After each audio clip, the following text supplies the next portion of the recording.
قال اللہ تبارک و تعالی فی شان حبیبہ ان اللہ وملائکتہ یصلون علی النبی یا ایہا الذین آمنوا صلوا علیہ وسلموا تسلیما۔ تمام حضرات آواز بلند پڑھو، الصلاۃ والسلام علیک یا رسول اللہ وعلی آلک واصحابک یا حبیب اللہ، الصلاۃ والسلام علیک یا سیدی یا شفیع المذنبین وعلی آلک واصحابک یا سیدی یا رحمۃ للعالمین۔ سونا لگدا ہے علی والا، سونا لگدا ہے علی والا، سونا لگدا ہے علی والا، سونا لگدا ہے علی والا۔ کسے بھی میدان وچوں جا سن لے سن لے سن لے، نہیں بھجدا ہے علی والا، نہیں بھجدا ہے علی والا، سونا لگدا ہے علی والا، سونا لگدا ہے علی والا۔ میں حلالی علی دا پیارا، میرا نانا کمبلی والا ہے، حسن حسین ویر نے میرے، میں ہاں کرما والا، چڑھ کے موڑے تے حسین بولے نانا جی، انج سجدہ علی والا،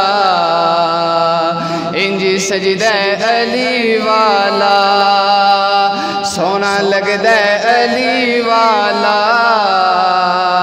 سونا لگدا ہے علی والا، سونا لگدا ہے علی والا، سونا لگدا ہے علی والا۔ اللہ تعالیٰ دی حمد و ثنا کرنے تو بعد آقا کریم صلی اللہ علیہ وآلہ وسلم تے عقیدتاں تے محبتاں دا اظہار کرنے تو بعد انتہائی ادب دے نال سب نو سلام پیش کرنا وا، السلام علیکم ورحمۃ اللہ وبرکاتہ۔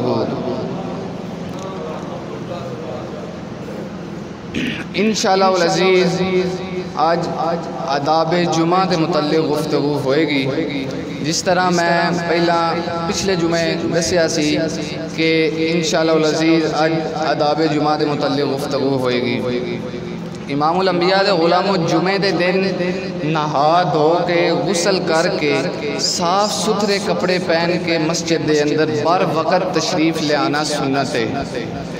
حضرت عبداللہ بن عمر رضی اللہ تعالیٰ عنہ آپ روایت کرتے ہیں کہ نبی کریم صلی اللہ علیہ وآلہ وسلم نے فرمایا کہ جمعے دی نماز پڑھن تو پہلا غسل کر لیا کرو۔ ایک حدیث ہے چوندہ ہے کہ میرے نبی نے فرمایا کہ ہفتے وچ مومن بندہ مومن تے اے چیز فرض ہے کہ پورے ہفتے دے اندر ایک مرتبہ ضرور غسل کرے۔ حضرت ابو ہریرہ رضی اللہ تعالیٰ عنہ بیان کرتے ہیں کہ نبی کریم صلی اللہ علیہ وآلہ وسلم نے فرمایا ہر مسلمان پر خدا کا یہ حق ہے کہ ہر ہفتے میں ایک مرتبہ غسل ضرور کرے۔ معلوم ہوا کہ اللہ کا حق بندے پر یہ ہے کہ وہ ہفتے میں ایک دفعہ غسل کرے تاکہ اللہ کا حق ادا ہو جائے۔ اسی طرح حضرت سعید رضی اللہ تعالیٰ عنہ آپ روایت کرتے ہیں کہ نبی کریم صلی اللہ علیہ وآلہ وسلم نے فرمایا کہ جمعے کے دن ہر بالغ اور نوجوان شخص پر غسل لازم ہے۔ جمعے کے دن ہر شخص اور بالغ پر غسل لازم ہے۔ امام الانبیاء کے غلاموں جب بندہ غسل کر کے بر وقت مسجد میں تشریف لے آئے اور مسجد میں بیٹھ کر اس نے امام کو پا لیا، نماز ادا کی، پورے معاملات اچھے اور خشوع اور خضوع کے ساتھ ادا کیے، تو میرے نبی نے فرمایا اس شخص کا وہ جمعہ قابل قبول ہے۔ اور جو جمعہ قابل قبول ہے، فرمایا کہ ایک جمعے سے لے کے دوسرے جمعے کے درمیان تمام گناہ اللہ رب العزت معاف فرما دیتا ہے۔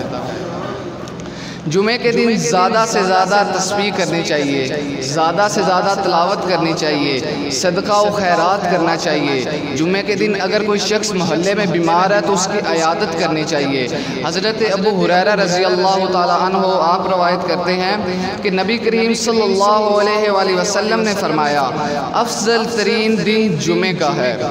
کس طرح فرمایا کہ اسی دن حضرت آدم علیہ السلام کو اندر روح پھونکی گئی، اسی دن حضرت آدم علیہ السلام کو جنت میں داخل کیا گیا، اسی دن حضرت آدم علیہ السلام کو جنت سے نکالا گیا۔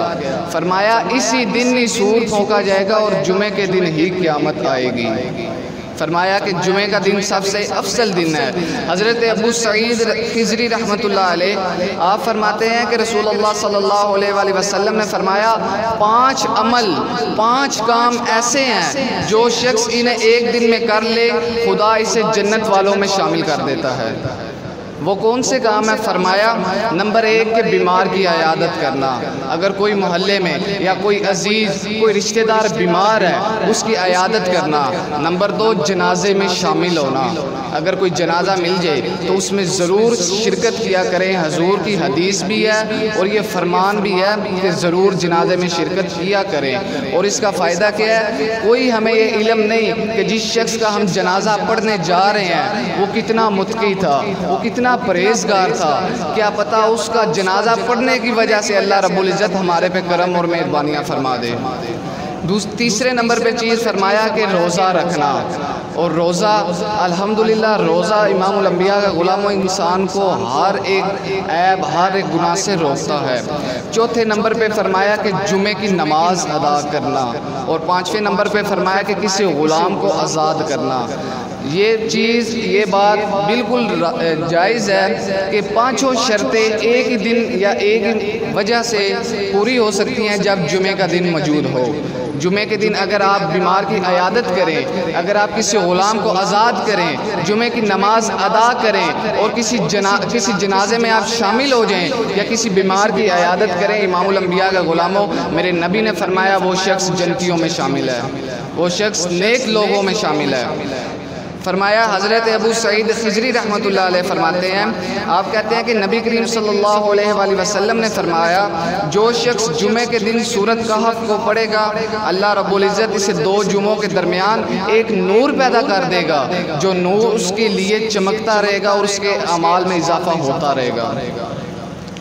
اسی طرح ایک مقام پر رسول اللہ صلی اللہ علیہ وآلہ وسلم نے فرمایا کہ جمعے کے دن ایک ایسی مبارک اور سعادت گھڑی ہوتی ہے جس ٹائم بندہ مومن کی دعائیں قبول ہوتی ہیں۔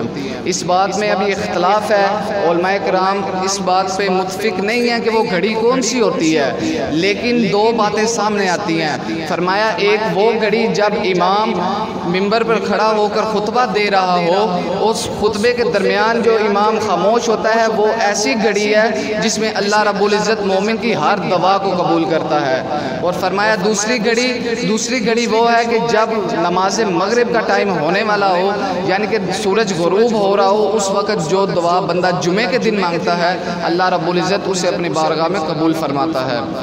امام الانبیاء کے غلاموں جمعے کی نماز کا پورا اہتمام کیا جائے۔ جمعے کی نماز ہر بالغ، صحت مند، مقیم اور ہوش مند مسلمان پر فرض ہے۔ جو بندہ مقیم ہو، بالغ ہو، صحت مند ہو اور عقل رکھتا ہو، شعور رکھتا ہو، اس پر جمعے کی نماز اللہ رب العزت نے فرض کر دی۔ فرمایا نبی کریم صلی اللہ علیہ وآلہ وسلم نے فرمایا لوگوں کو چاہیے کہ وہ نماز جمعہ ہرگز ترک نہ کریں۔ کیوں؟ اگر وہ جمعے کی نماز کو ترک کر دیں گے تو اللہ رب العزت انہیں غافلوں میں شامل کر دے گا، اللہ رب العزت ان کے دل پہ مہر لگا دے گا، جس کی وجہ سے وہ جمعے کی طرف آئیں گے ہی نہیں اور جمعے سے غافل ہو جائیں گے۔ اسی طرح حضرت ابو ہریرہ رضی اللہ تعالی عنہ آپ بیان کرتے ہیں کہ نبی کریم صلی اللہ علیہ وآلہ وسلم نے فرمایا کہ جو شخص نہا دھو کر جمعے کی نماز پڑھنے کے لیے مسجد میں آیا، پھر اس نے سنت ادا کی، اس کے بعد امام کے خطبے کو سنا اور بغیر کسی دوسرے مسلمان شخص کو تکلیف دیے اس نے اچھی طرح تمام ارکان ادا کیے، اللہ رب العزت اس کے پچھلے پورے ہفتے کے گناہوں کو معاف فرما دیتا ہے اور اگلے 3 دن کے گناہوں کو بھی معاف فرما دیتا ہے۔ حضرت زید بن مریم رضی اللہ تعالیٰ عنہ آپ فرماتے ہیں کہ جمعے کی نماز کے لیے جا رہا تھا کہ راستے میں مجھے حضرت عباس ملے اور فرمانے لگے کہ اے زید تو کدھر جا رہا ہے؟ تو میں نے عرض کی کہ میں نماز جمعہ کے لیے جا رہا ہوں، میں جمعے کی نماز ادا کرنے کے لیے جا رہا ہوں۔ تو آپ فرماتے ہیں کہ انہوں نے کہا کہ تمہیں مبارک ہو، تمہارا یہ چلنا، گھر سے لے کے مسجد تک جانا، اللہ کے راستے میں چلنا ہے۔ اللہ اور میں نے نبی کریم صلی اللہ علیہ وآلہ وسلم سے سنا ہے کہ جو شخص اللہ کے راستے میں نکلا اور اس کے پاؤں گرد آلود ہو گئے، گندے ہو گئے یا اوپر مٹی لگ گئی تو اللہ رب العزت اس پر دوزخ کی آگ حرام کر دیتا ہے۔ امام الانبیاء کے غلاموں، یہ ہیں وہ حدیثیں، یہ ہیں وہ آیات، یہ ہیں وہ میرے نبی کے فرمان کہ ایک ایک لمحے، ہر لمحے انہوں نے دین کو اتنا آسان کر دیا کہ ہر بندہ ہی اس پر عمل کر سکے اور اپنی بخشش کی تیاری کر سکے۔ اللہ رب العزت نے خود بڑے احسن، بڑے پیارے انداز سے قرآن مجید کے اندر ارشاد فرمایا کہ یا ایھا الذین آمنوا، اے ایمان والو، اذا نودیت الصلاۃ من یوم الجمعہ، جب تمہیں نماز جمعہ کے لیے مسجد میں بلایا جائے تو فرمایا فَاسْعُوا إِلَىٰ ذِكْرِ اللَّهِ وَذَرُوا الْبَيْعَ، تو دوڑ پڑو اللہ کی طرف اپنے کاموں کو چھوڑ کر۔ اللہ رب العزت نے نماز سورۃ الجمعہ کے اندر یہ ارشاد فرمایا کہ جب تمہیں جمعے کے لیے مسجد میں اذان دی جائے تو اپنے تمام معاملات کو چھوڑ کر جمعے کے لیے دوڑ پڑو۔ اس سے ہمیں کیا سبق ملتا ہے؟ فرمایا اس سے ہمیں 5 سبق ملتے ہیں اور ان کے بعد میں اپنی گفتگو کا اختتام کروں گا۔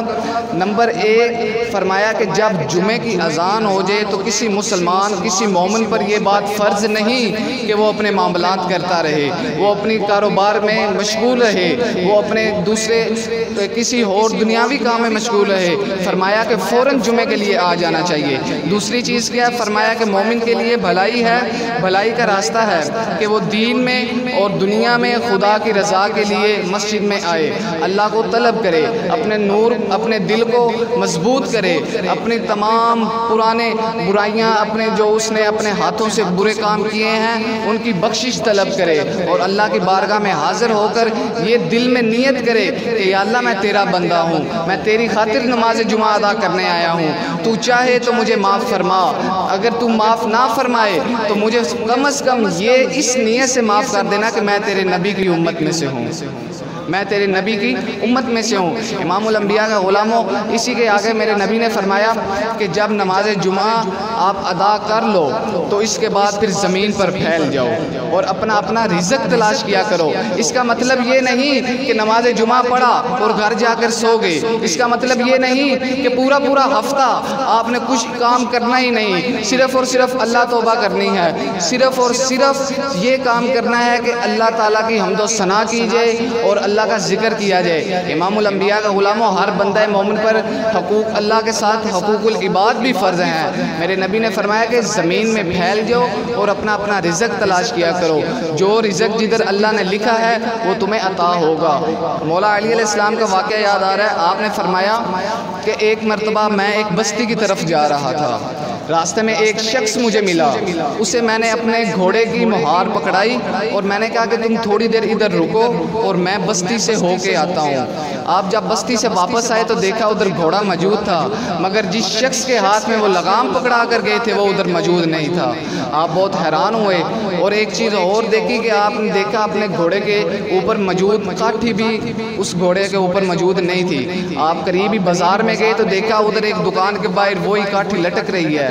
آپ نے اس دکاندار سے گفتگو کی، معاملات کیا اور پوچھا کہ یہ کاٹھی کدھر سے آئی؟ تو اس نے کہا کہ فلانا بندہ ابھی آیا اور مجھے وہ 10 درہم یا 10 ریال کی فروخت کر کے چلا گیا۔ امام الانبیاء کا غلاموں، زمانے کا امام مولا علی علیہ السلام کے کیا الفاظ تھے؟ آپ نے فرمایا کہ بندہ مومن کے اندر، بندہ مومن کے اعمال کے اندر اللہ رب العزت نے جو رزق لکھ دیا ہوتا ہے، جو کام لکھ دیا ہوتا ہے، جتنے سانس لکھ دیے ہوتے ہیں، اس اس سے ایک بھی اوپر ہوتا نہیں۔ میں بستی کی طرف گیا تھا اور راستے میں میں نے یہ نیت کی تھی کہ اس گھوڑے والے کو 10 اشرفیاں دوں گا، انعام کے طور پہ دوں گا، مگر اس نے میرے آنے سے پہلے ہی کاٹھی فروخت کر کے 10 درہم یا 10 ریال لے گیا۔ بڑا افسوس ہے اس بات کا کہ انسان بہت ناشکرا ہے، انسان بہت ہی جذباتی ہے۔ میں نے اس کے حلال طور پہ اس کے لیے درہم انعام کے طور پہ رکھے تھے، لیکن وہ حرام کے راستے سے لے گیا۔ امام الانبیاء کا غلاموں، دعا ہے کہ اللہ رب العزت ہمیں عمل کرنے کی توفیق عطا فرمائے۔ انشاءاللہ العزیز اگلے جمعے پہ مزید آداب جمعہ کے متعلق کی گفتگو ہوگی۔ تمام حضرات بر وقت مسجد میں تشریف لائیں۔ وآخر دعوانا ان الحمدللہ رب العالمین۔